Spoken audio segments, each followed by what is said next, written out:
말씀은 우리의 출애굽기 12번째 시간인데요. 첫째 재앙, 나일강이 피로 변하는 주제를 가지고 은혜의 말씀 나눕니다.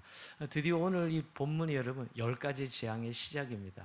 우리가 잘 아는 어떻게 출애굽기의 가장 이 핵심이죠. 이스라엘 백성을 탈출시킬 때 하나님이 10가지 재앙을 통해서 그들을 탈출시키시는데요. 이미 물론 출애굽의 장정은 하나님이 모세를 부를 때부터 시작되었습니다. 그러나 구체적인 이제 역사는 이 10가지 재앙이지요. 근데 우리가 지지난주에요. 이 10가지 재앙의 이미 목적을 우리는 잘 들었습니다. 사실 10가지 재앙의 목적은 이스라엘 백성들을 건져내는 것이었어요. 출애굽시키는 데 목적이 있지만 또 하나의 중요한 목적이 있었어요. 우리 지지난주 설교 제목이 나 여호와이리라, 나 여호와니라, 나 여호와이니라. 지난주 나를 여호와인 줄 알리라. 결국 이스라엘 백성들과 애국 백성들에게 하나님께서 여호와이심을 알게 하시기 위해서 이 재앙을 허락하시는 것을 보게 됩니다. 즉 10가지 재앙을 이렇게 반복하시는 것은 이스라엘 백성과 애국 백성들에게 하나님의 하나님 되심을 드러내시게 하여 재앙이 이어지는 것을 보게 됩니다. 자, 오늘 그 재앙 첫 번째가 오늘 이 모든 나일 강물을 비롯해서 애굽의 모든 물들이 피로 변하는 그런 재앙을 내리십니다. 근데 여러분 오늘 본문 시작은 여전히 지난주에 출애굽기 7장 13절에도 바로의 마음이 완악하여라고 이랬는데 오늘 시작은 14절 말씀도 여러분 볼까요? 여호와께서 모세에게 이르시되 올려주세요. 바로의 마음이 완강하여 백성 보내기를 거절하는도다. 여기 완강하여 백성 보내기를 거절하는도다. 아니 아직 재앙이 시작되지도 않았는데 여전히 바로의 마음은 완강하다, 완악하다고 이야기합니다. 이 완강하다는 언어가 히브리어 카베드라는 뜻이 무겁다는 뜻입니다. 직역하면 무겁다는 뜻인데 하나님이 경고해도 이 경고를 알아차리지 못하는 그런 마음, 굳어진 마음을 바로 완악한 마음, 강팍한 마음이라고 합니다. 여러분 왜 바로가 이렇게 재앙도 시작되지 않았는데 이렇게 근본적으로 완악하고 강팍할까요? 왜 바로는 근본적으로 완악하고 강팍할까요? 좀 쉽게 왜 교만할까요? 이유는 바로 나일강에 대한 신화 때문입니다. 나일강의 신화를 가지고 있기 때문에 바로의 마음속에는 제가 신하라고 표현했는데 신화는 영어의 미스라는 뜻인데요. 우리가 흔히 단어 정의를 찾아보면 신적인 존재에 관한 이야기 정도 우리가 이렇게 정의가 되어 있습니다. 근데 대부분 지어진 허구적인 이야기를 뜻한다 라고 이야기합니다. 로고스에 대비되는 말이 미스 신화입니다. 그러니까 허구적인 이야기인데 실제 신화가 허구인 걸 알면서도 사람들은 그 신화를 믿고 따르는 거 아시지요? 사실 우리는 나라마다 건국 신화가 있어요. 근데 건국 신화가 실제는 아니지요. 그런데 대부분 그 민족 정기를 복돋기 위해서 대부분 그 신화를 사실처럼 믿게 합니다. 그게 신화의 참 아이러니인데 여러분 마찬가지로 사실 신화는 사실이 아닌데도 불구하고 사람들이 사실처럼 믿고 따르고 그것을 이루려고 합니다. 여러분 오늘 이 애굽의 나일강에는 세 가지 신이 있습니다. 바로가 그냥 나일강을 신화로 삼은 것이 아니라 나일강의 창조의 신 크눕이라고 있어요. 크눔이 창조의 신이 지키고 있는 특별한 강이다. 나일강이. 그 다음에 부활의 신도 있습니다. 오시리스라는 신인데요. 생명의 흐르는 오시리스의 핏줄이 바로 나일강이다. 또 하나는 풍요의 신 하피가 그 강을 지키고 있다. 이렇게 사실 이 나일강에는 크눔, 오시리스, 하피에 대한 견고한 이런 신들이 자리 잡고 있는 땅이 나일강이다. 사실 이 나일강에 대한 이런 신화를 붙들고 바로가 교만한 것입니다. 그러면 애굽 사람들에게 나일강은 어떤 존재일까요? 생명의 젖줄기이자 존재의 근원입니다. 고대 애굽 사람의 97%가 이 나일강 주변에 밀집해 살았습니다. 나일강 풍요를 한 삶을 가져다주는 절대적인 삶의 기반이었고요. 그야말로 그 신성한 생명의 근원이었습니다. 그 당시 애굽 사람들에게는 나일강의 신화가 애굽의 모든 사람을 묶고 있었어요. 그러니까 당연히 애굽의 통치자 바로는 이 나일강의 신화로 애굽 사람들을 통치하고 묶고 있는 것이지요. 정말 자신들을 풍요롭게 하는 나일강. 그래서 사실은 좀 쉽게 그들이 그 나일강만 붙들면 풍요롭고 행복하게 살 수 있다고 생각하는 것이죠. 그래서 제가 신하라고 이야기합니다. 그 당시 그들은 나일강의 신들을 믿고 살았지만 우리가 오늘 해석하면서 결국 왜 이렇게 바로의 마음이 강팍할까? 나일강만 붙들면 문제가 없어. 나일강이 우리의 풍요를 가져다 주고 우리의 생명의 젖줄기고 우리 애굽 나라를 제국으로 만들어 먹고 살게 해주는 것이 바로 나일강이라는 생각 때문에 그가 바로가 그토록 교만하다는 것입니다. 근데 현대인들에게도 여러분 이런 신화가 있죠. 오늘 현대인들에게 이런 신화가 없습니까? 많죠, 여러분. 우리가 가장 대표적인 신화는 성공신화입니다. 현대인들은 성공신화를 붙들고 살아가고 있어요. 우리 사회는 끊임없이 성공신화를 만들고 있어요. 여기 몇 년 전만 해도 성공신화는 아예 TV 프로그램도 있었습니다. 사회 각계 성공한 사람들 차례로 인터뷰하면서 이 사람이 어떻게 성공했나를 밝혀주는 프로그램들이 여러 편이 있었습니다. 여러분, 서점에 가면 주로 베스트셀러가 이 성공신화를 그린 책들이에요. 뭐 요즘 트렌드가 약간 자기 관리로 바뀌긴 했지만 결국은 성공한 사람들 이야기가 주로 베스트셀러가 되고 있습니다. 어떻게 보면 모두가 성공에 목말라고 성공을 향해 달려가고 있고 성공신화를 믿고 있는 것이 분명합니다. 근데 요즘 교회까지도 여러분 이 성공신화에 묶여 있는 거 아시죠? 간증을 들어보면 간증이 정말 신앙적인 어떤 그런 감화와 감동과 깨달음과 순종과 어떤 회개가 간증이 아니라 대부분 성공한 자기 이야기를 하는 것이 간증이라고 하면서 간증을 합니다.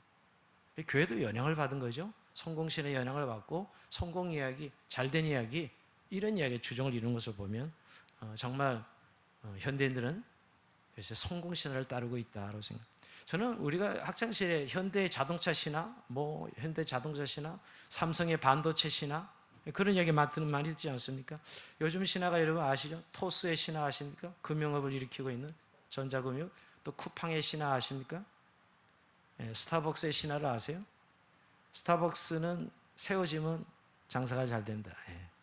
마천동에 스타벅스가 있는데 거회동만 없어요. 자존심 상하죠, 거회동.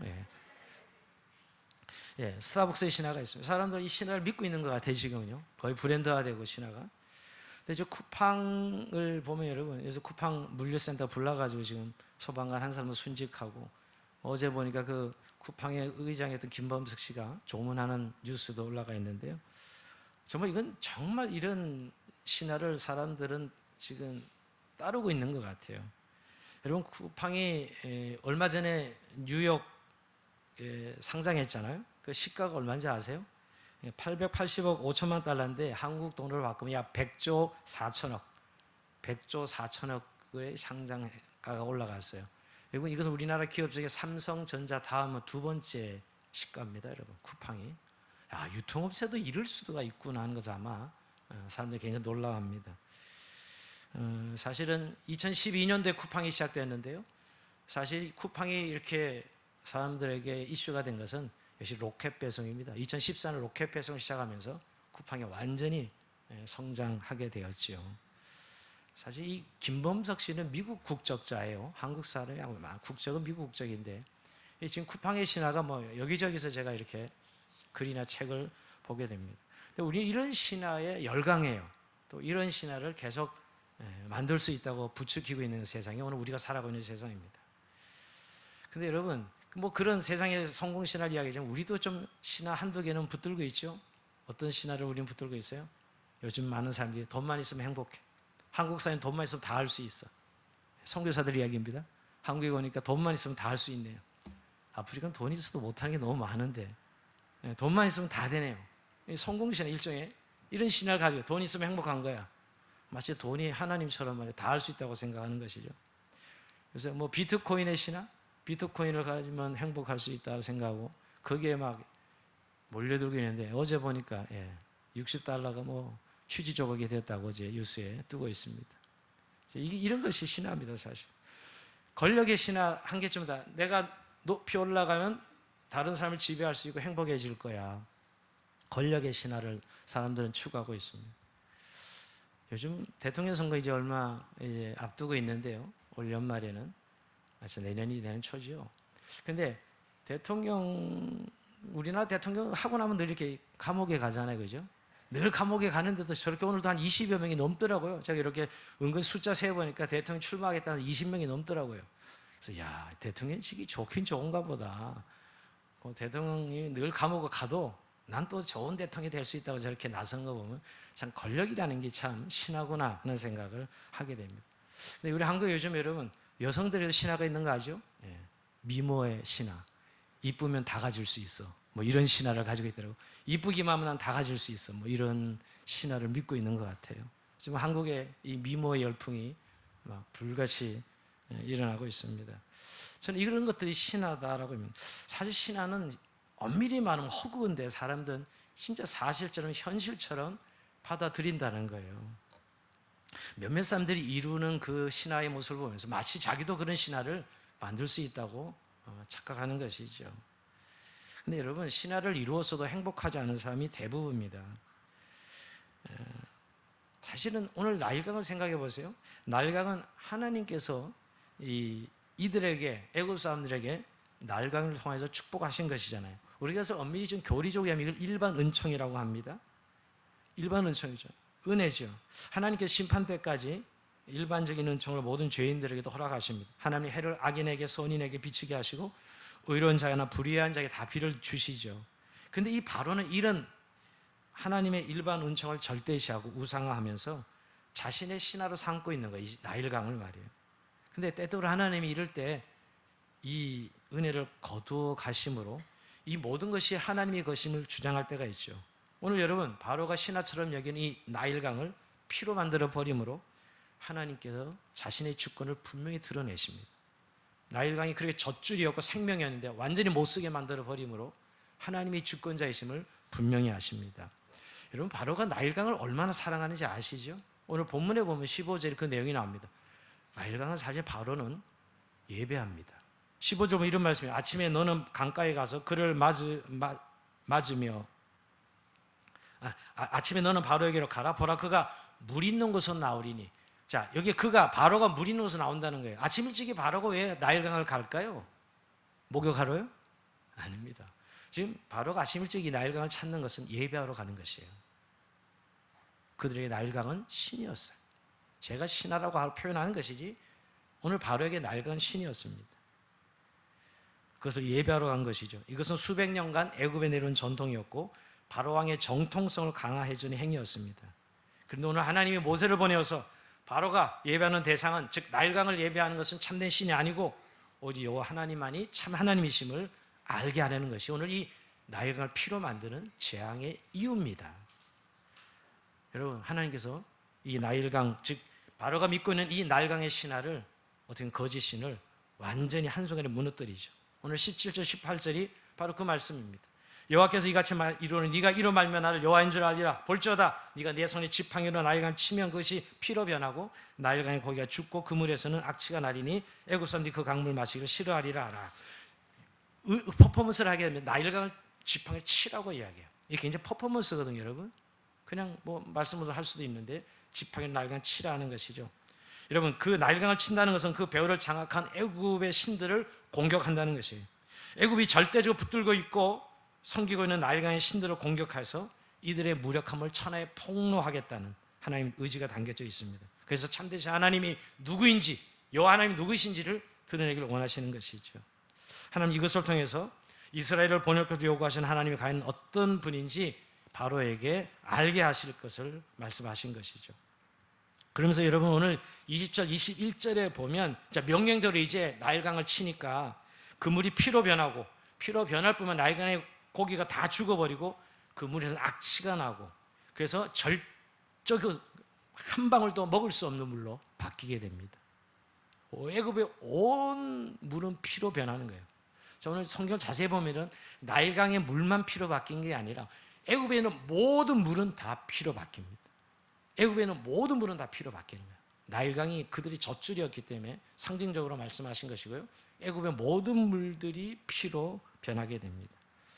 그래서 여러분, 상징적으로 여러분, 나일강의 그 풍요로움은 물고기였죠. 물고기를 잡아서 그들이 음식으로 삼았는데 물고기가 썩고 죽어서 떠오르고 악취가 나는 모습을 보게 됩니다. 아마 이들이 이런 전무후무한 역사, 처음 겪는 일이죠. 나일강에서 물이 피로 바뀌고 물고기가 다 때려 죽어버리고 이런 현실을 봅니다. 한마디로 여러분, 나일강의 신화가 한순간에 무너지는 순간이에요. 나일강의 신화 한순간에 무너지는 시간. 이럴 수가, 이런 일이 있다니, 이런 것이죠.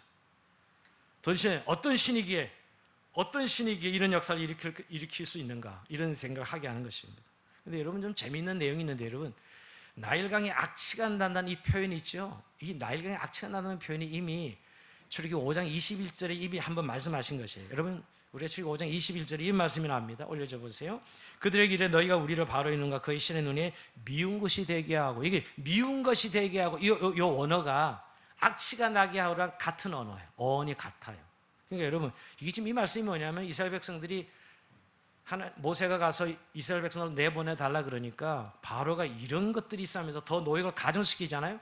더 가중시켜서 이스라엘 백성이 너무 힘드니까 오늘 모세와 아론을 찾아가서 원망하는 거예요. 이게 지금요, 바로의 눈과 그의 신하의 눈에 우리 미운 것이 되겠다, 그래서 우리가 노역을 더 가중하고 있다, 그래서 원망하고 불평하는 내용인데,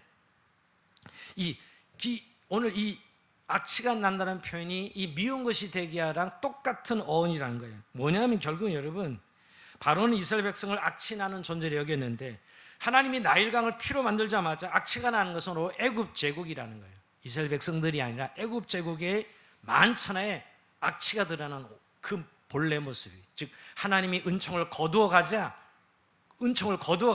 나일강의 본질이 폭로되는 것이에요.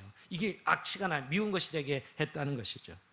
삶의 근원이라고 생각했던 나일강이 삶을 완전히 비탄하게 만드는 근원이 되는, 지금 애굽 온통 탄식과 애통함이 가득하게 됩니다. 여러분 우리가 자는 물을 못 마신다, 이거는 조그만 고통이 아니에요. 우리가 홍수에 나와서 가끔 저렇게 물이 많은데도 마실 물이 없어서 고통을 겪은 적이 우리가 간혹 있지 않습니까? 그 고통은 이루 말할 수 없습니다. 그러니까 어떻게 보면 이 첫째 재앙을 통해서 그들이 믿고 있던 나일강 신화를 완전히 무너뜨립니다.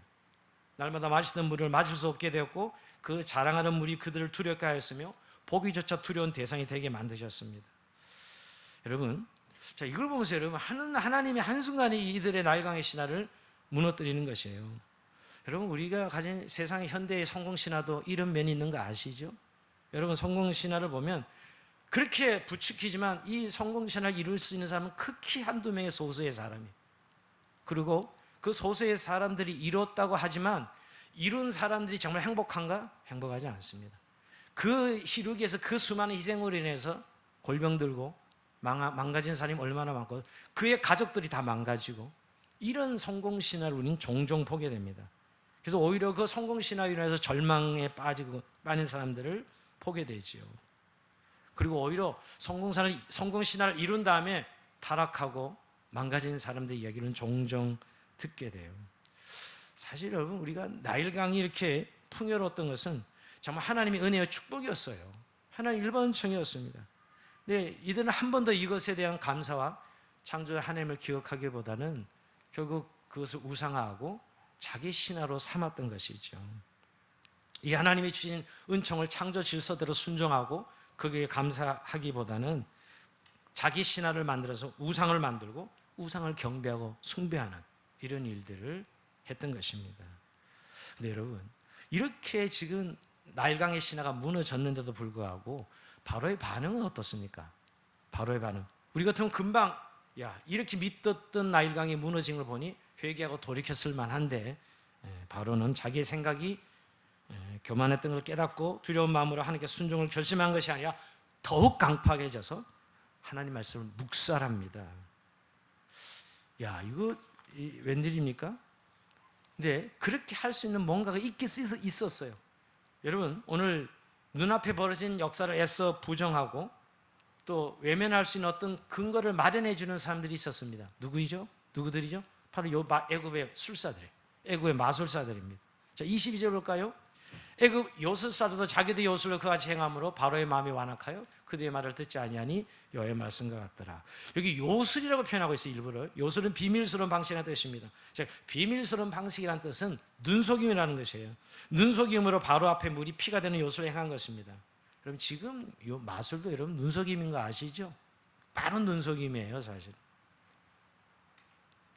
하나님의 능력이 나타나는 것과 눈속임을 외형적으로 비슷하거든요, 여러분. 하나님 역사를 일으키는 눈속임으로 하는 요술이나 겉으로는 비슷해요. 여러분, 내용적으로 완전히 다른 것인데, 그러니까 그 요술을 행하는 것을 보고 바로는 진실을 회피하고 나일강의 신화를 포기하지 않아요. 나일강의 신화를 버리지 않습니다. 더 강팍해졌다 성경이 이야기합니다. 자기 믿는 신들도 충분히 그렇게 보여줄 수 있어. 쇼인데 사실은 눈속임인데 자기가 믿는 신도, 애굽의 신도 얼마든지 그런 능력 행할 수 있어 하면서 더 교만해지고 강팍해지는 것을 보게 됩니다. 이런 요술사대 쇼를 보고서 안도하고 궁으로 돌아가요. 자, 23절 볼까요? 바로가 돌이켜 궁으로 들어가고 그 일에 관심을 가지지도 아니하였고, 이렇게 표현합니다. 마음을 강팍하게 하고 궁으로 돌아가고 진실을 회피하는 것이죠. 여러분, 이 현실을 도피한다고 일이 끝나는 건 아니잖아요. 오히려 바로가 예면함으로 애굽의 온 백성은 도탄에 빠지고 지금 엄청난 어려움에 빠집니다. 자, 24절 볼까요? 애굽 사람들은 나일강물을 마실 수 없으므로 나일 강가를 두루 파서 마실 물을 구하였더라, 이렇게 얘기합니다. 마실 물이어 땅을 파기 시작합니다. 바로가 하나님의 능력 흉내니 상대적 진리 즉 요술에 안도하자 백성들이 고통받게 되는 것이죠. 여러분, 이건 상대적 진리는 눈속임이에요. 제가 왜 이야기하면 여전히 현대인들도 성공신화의 허구를 이야기하는데도 불구하고 많은 사람들은 그 눈속임을 통해서 또 계속 애써 예면하고 있는 거예요. 사실 거짓 평안, 거짓 만족이거든요. 오히려 주변에 많은 사람을 고통에 빠지게 하면서, 여러분, 그 성공신화 때문에 수많은 사람들 고통에 빠뜨리면서 눈속임을 계속 해가고 있다는 것이에요. 그래서 하나님이 하신 일, 즉 이 무너뜨려서 진실을 밝혀서 그들이 하나님께로 돌아오게 하시기 위한 하나님의 일을 애써 외면하고 여전히 자기 길을 가겠다고, 요즘 자기 길을 가겠다는 사람이 참 많죠. 자기 길을 가겠다고 하는 이 바로의 태도를 보게 됩니다. 정말 이 문제를 여러분, 나일강이 피로 바뀌는 이 무너지는 모습을 보면서 하나 앞에 나와서 창조주 하나님을 기억하고 회개할 만하고 겸손히 엎드려 하나님 백성을 보낼 만하지 않습니까? 네, 그렇게 하지 않았다는 거예요. 네, 여러분, 오늘 바로만 그럴까요?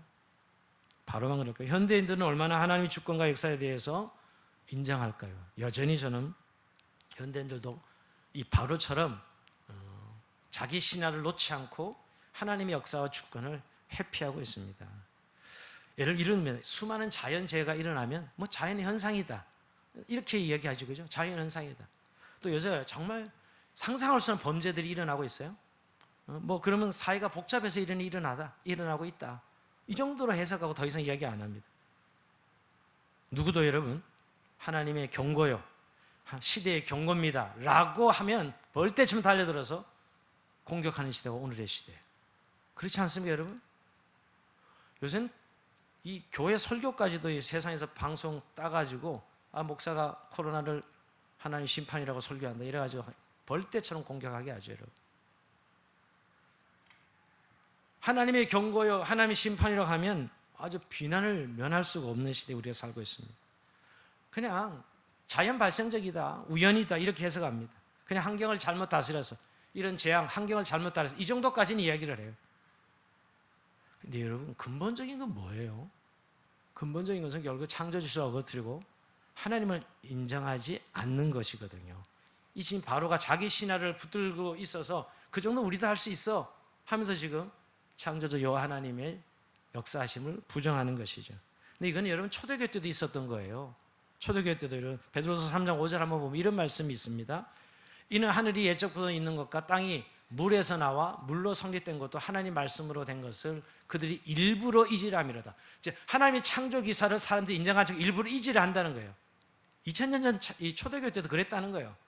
지금도 여러분 뭔가 이렇게 시대의 어떤 현상을 보면서 이건 하나님의 경고입니다 라고 얼마든지 이야기할 수 있잖아요. 근데 그런 말 못하게 하잖아요, 지금요. 그건 자연 현상이야. 근데 초대교회 때도 하나님의 창조에 대해서 절대 말하지 못하는 그런 분위기가 있었다. 일부러 이지를 했다. 오늘 우리 시대 그렇지 않을까요? 그러니까 하나님의 경고니 뭐 하나님의 심판이니 이런 거 절대 애써 예면해. 그런 일이 어디 있어? 우연이야, 자연재해야, 뭐 사람이 사회가 복잡해서 그런 거지, 그 정도로 하고 넘어가는 것이 애써 외면하고 있는 겁니다. 여러분, 마태복음 24장 38절 이런 말씀이 있으면 홍수에 노아가 방주에 들어가던 날 사람들이 먹고 마시고 장가들고 시집가고 있으면서 홍수가 나서 저희를 다 멸하기까지 깨닫지 못하였으니 인자 임함도 이와 같으니라. 여러분, 마지막 때 지금 이와 같을 이미 예고했어요.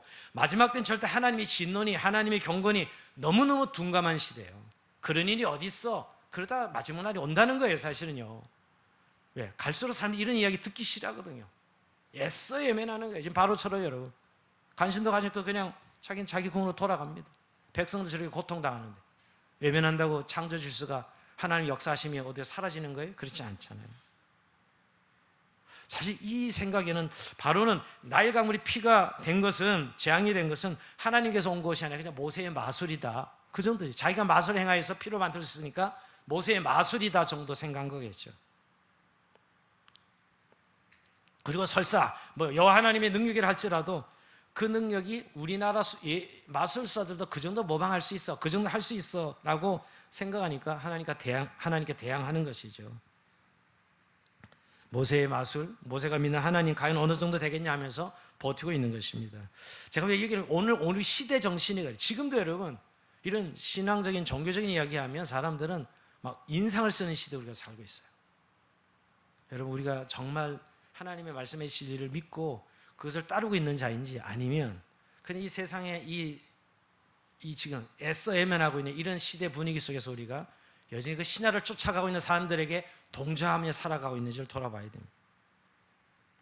그래서 하나님의 섭리를 다 우연으로 돌려서 묵살하고 사람들이 꾸민 일로 간주해버리고 매도까지 합니다. 하물며 요새는 이런 겁니다. 아니, 신이 있어서 그렇게 한들 신이 나를 어쩌겠냐, 이런 태도까지 있어요. 여러분, 호킹 박사의 뒤를 이어서 젊은이들이 무신론에 대해서 영국 사회, 유럽 사회를 가보면 놀랄 일들이 많습니다, 여러분. 그런데 그런 분위기들, 신이 있어 역사한들 뭘 두려워?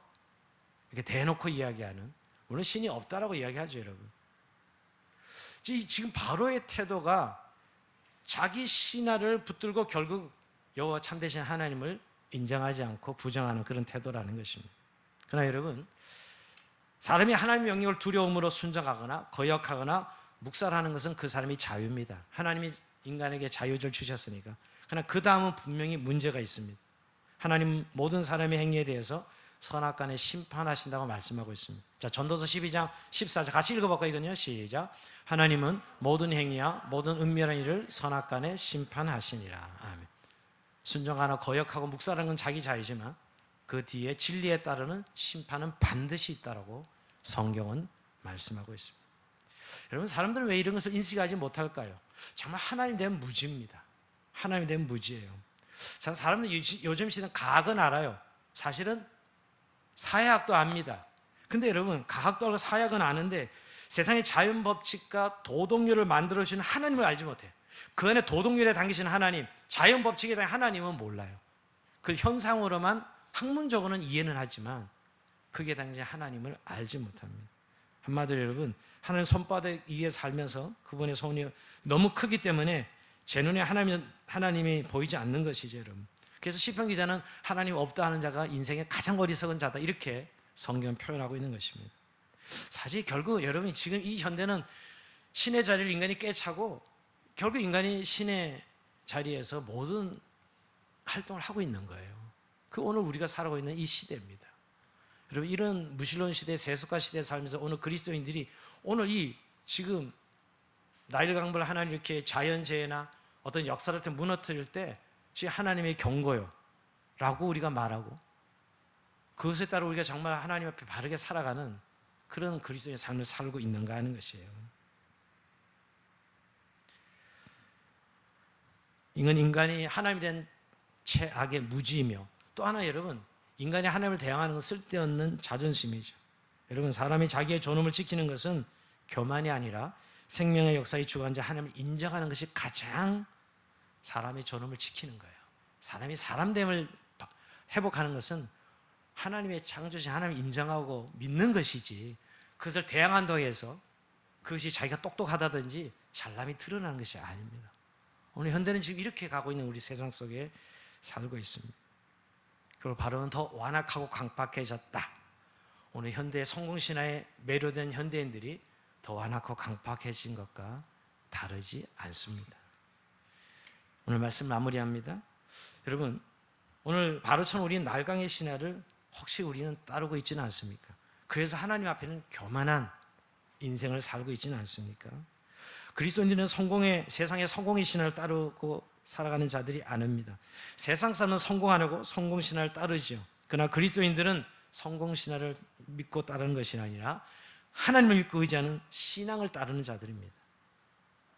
신화를 따라가는 자들이 아니라 하나님의 의지가 믿고 하나님의 의지가 따라가는 자들이지요. 이런 세상 사람은 끊임없이 고지를 이야기합니다. 성공이라는 고지, 부라는 고지, 돈이라는 고지, 명예라는 고지, 권력이라는 고지, 고지론자들이 많아요. 교회 안에도 참 많습니다. 요즘 저는 이렇게 교회 간증을 들어보면, 설교를 들어보면 교회 안에도 고지론자를 이야기하는 목사들이 꽤 많다는 생각을 듭니다. 그러나 기독교의 성경적 진리는 고지론자들이 아닙니다.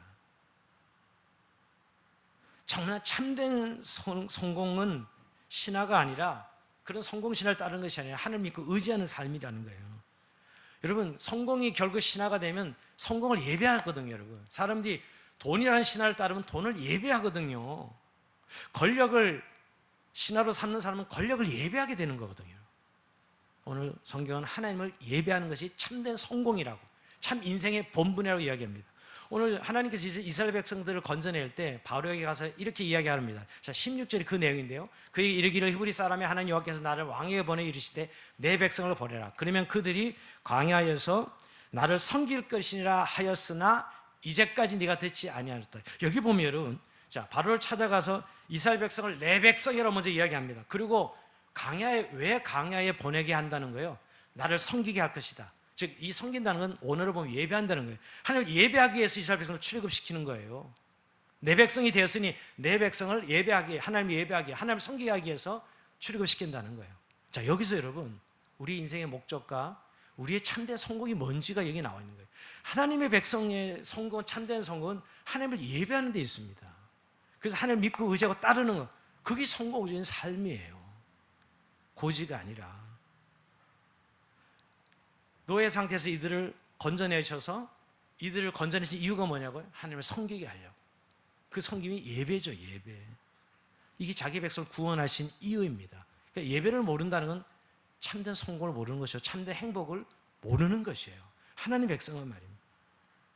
우리의 구원하신 목적이죠. 이사야 43장 21절에 보면 이 백성은 나를 위하여 지었나니 나를 찬송하게 하려 하며, 아예 딱 집어가지고 이 백성은 나를 위하여 지었다. 왜? 나의 찬송을 부르게 하려고.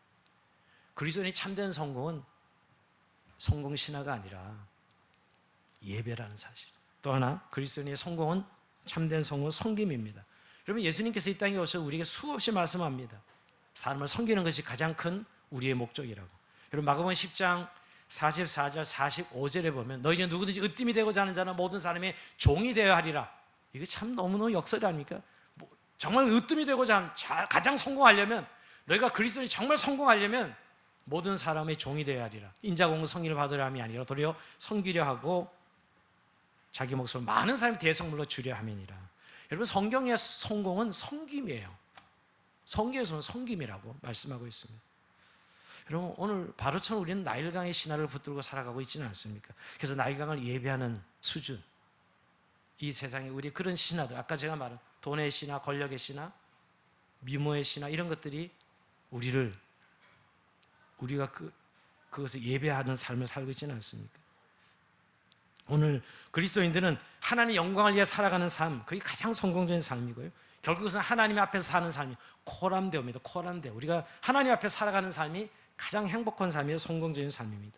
저는 한종이 말씀 묵상하면 어떤 인물을 떠올리냐면 요셉이라는 인물입니다. 요셉이라는 인물을 우리가 보면 늘 설교를 잘못 들으면 애굽의 총리가 되어서 성공적인 인물이다. 애굽의 총리가 되어서. 여러분, 성경에 애굽의 총리가 되어서 요셉을 성공적인 인물이라고 이야기합니까? 전혀 그건 성경 잘못 읽은 거예요. 사실 요셉은 말입니다, 노예 때도 죽게 하는 삶을 살았고, 신실하게 총리가 되었다도 죽게 하는 삶을 살았어요. 즉 하나님 면제, 하나님 앞에 살았다는 거예요.